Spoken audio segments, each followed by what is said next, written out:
network, say you're on AT&T and you're driving down the road, you're on a road trip, and you get handed off to another carrier, maybe something like U.S. Cellular.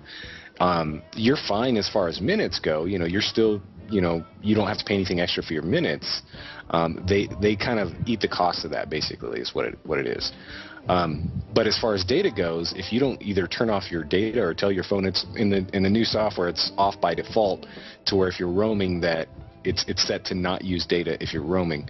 But if you had that on and your phone was checking its email every 15 minutes and you were using data and stuff like that, you're paying extra for that. So how far do you have to go? I mean, that's my question, I guess.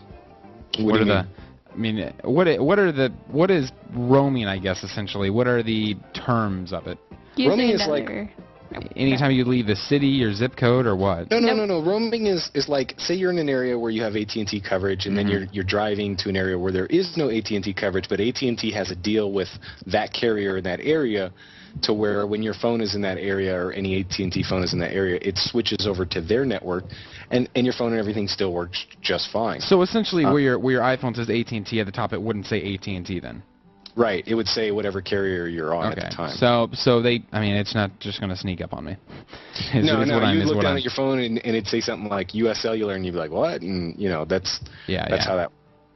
But they, what happens is, like, the way that carriers do, they used to charge you for roaming on talking, and they don't do that anymore. What they do is they eat the cost of that. So they're paying a pretty decent fee to, like, say, some other carrier for you to be able to have the privilege to roam on their network with voice.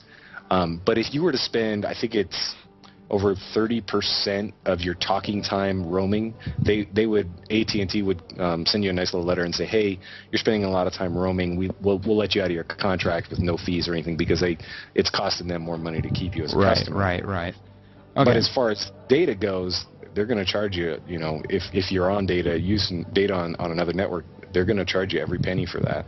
Right. Okay. Well, that makes more sense. And I guess I've just never have roamed. Now, okay, so we're past FaceTime. One of the cool things, I guess, was the two cameras. Is really cool thing, I guess, especially if Skype can utilize it. And also, I think there could be other great applications that could utilize it if you're doing, like, vlogging. Because as far as I know, both cameras are identical, correct? No.